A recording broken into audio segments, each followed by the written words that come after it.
Dalam khotbah di bukit, Yesus berkata kepada murid-muridnya, "Kamu telah mendengar firman, kasihilah sesamamu manusia dan bencilah musuhmu. Tetapi aku berkata kepadamu, kasihilah musuh-musuhmu dan berdoalah bagi mereka yang menganiaya kamu. Karena dengan demikian kamu menjadi anak-anak Bapamu di surga." Kalau kita mendengar kata musuh dalam kitab suci, kita harus memahami tentu dalam konteksnya. Pada zamannya, pada situasi yang dihadapi bangsa Israel waktu itu. Ketika bangsa Israel baru mulai menetap di negeri Kanaan, ataupun ketika mereka masih mengembara di padang gurun, mereka tentu mengalami banyak bahaya dari serangan suku-suku yang lain. Waktu mereka sudah menetap, mereka juga menjaga negeri Kanaan supaya jangan dikuasai dan direbut oleh suku-suku yang lain. Dan bagi bangsa Israel, suku-suku lain tersebut yang bukan suku atau keturunan Yahudi adalah merupakan musuh mereka. Sebab menjadi ancaman untuk keberadaan mereka, untuk eksistensi mereka sebagai bangsa terpilih, terhadap juga tanah terjanji yang mereka miliki, dan juga keyakinan mereka kepada Allah, kepada Yahweh. Karena mereka berjanji untuk setia kepada Yahweh sebagai satu-satunya Allah mereka. Sehingga kalau kita membaca dalam kitab suci, ada kalimat yang mengatakan berperang melawan musuh, menghancurkan musuh-musuh. Itu semua dalam konteks bangsa Israel membela dirinya terhadap keberadaan bangsa-bangsa lain yang mengancam eksistensi mereka. Nah, Yesus hari ini mengajarkan kepada para pendengarnya untuk mengasihi musuh.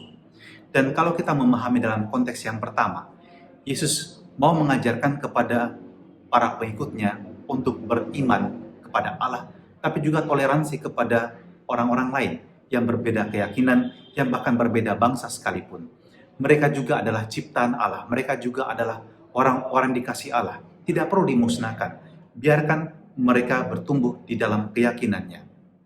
Tetapi yang kedua, kalau musuh tersebut mengancam eksistensi, mengancam misalnya juga kebahagiaan Anda, dan merusak kebahagiaan Anda malahan, Anda harus tentu memproteksi diri Anda. Contoh misalnya, ekstrim saja.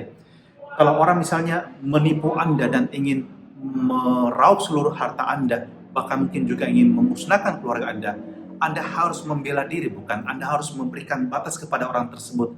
No, Anda tidak boleh masuk ke dalam kehidupan saya dan kemudian merusak kebahagiaan saya. Dan Anda harus bisa membela diri. Karena itu merupakan juga kewajiban Anda sebagai tanda menghormati kehidupan diri Anda dan juga kehidupan orang-orang yang Anda cintai. Sehingga membuat limit, membuat batas terhadap orang-orang tersebut adalah juga merupakan kewajiban. Jangan biarkan orang-orang jahat merenggut kebahagiaan Anda dan merusak hidup Anda.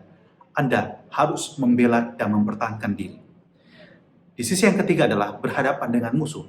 Yesus juga menunjukkan kepada kita bagaimana dia bersikap. Dia mendoakan. Sesungguhnya apa yang bisa kita harapkan ketika berhadapan dengan musuh?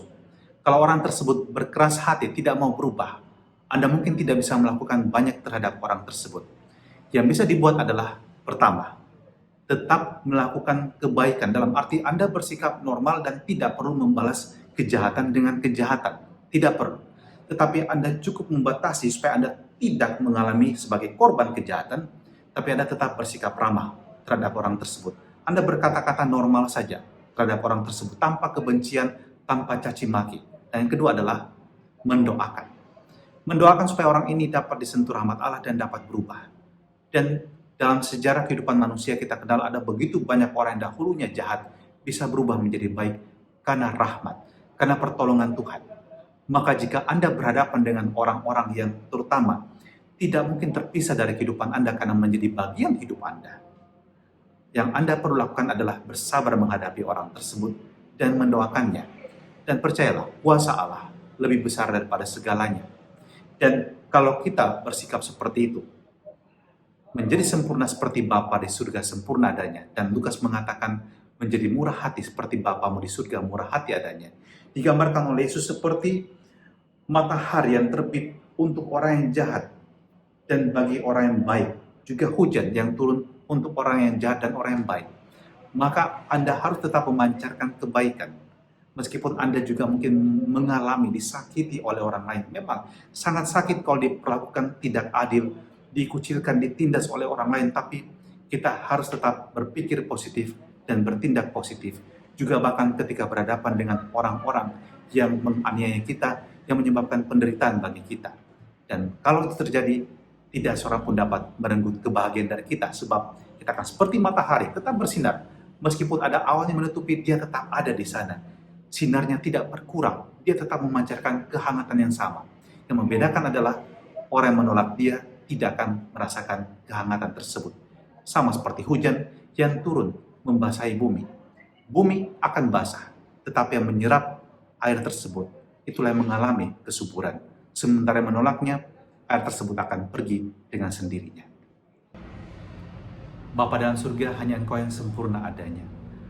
Bantu kami Tuhan dalam kerapuhan dan kelemahan kami, agar kami belajar juga menjadi murah hati seperti Engkau, berbelas kasih seperti Engkau, dan juga berani mendoakan orang-orang yang menganiaya, yang menyakiti hati kami. Ajari kami untuk dapat menjadi matahari yang bersinar, juga menjadi hujan yang tercurah, baik kepada orang yang baik kepada kami, maupun juga mungkin yang bersikap tidak baik kepada kami. Bantu kami Tuhan untuk terus menemukan kedamaian dalam hati kami, dan tiada henti belajar untuk menaruh cinta kasih kepada sesama, seperti Engkau juga tetap mencintai kami apapun kami adanya, dengan berkat-Mu yang Maha Kuasa, dalam nama Bapa dan Putra dan Roh Kudus. Amin.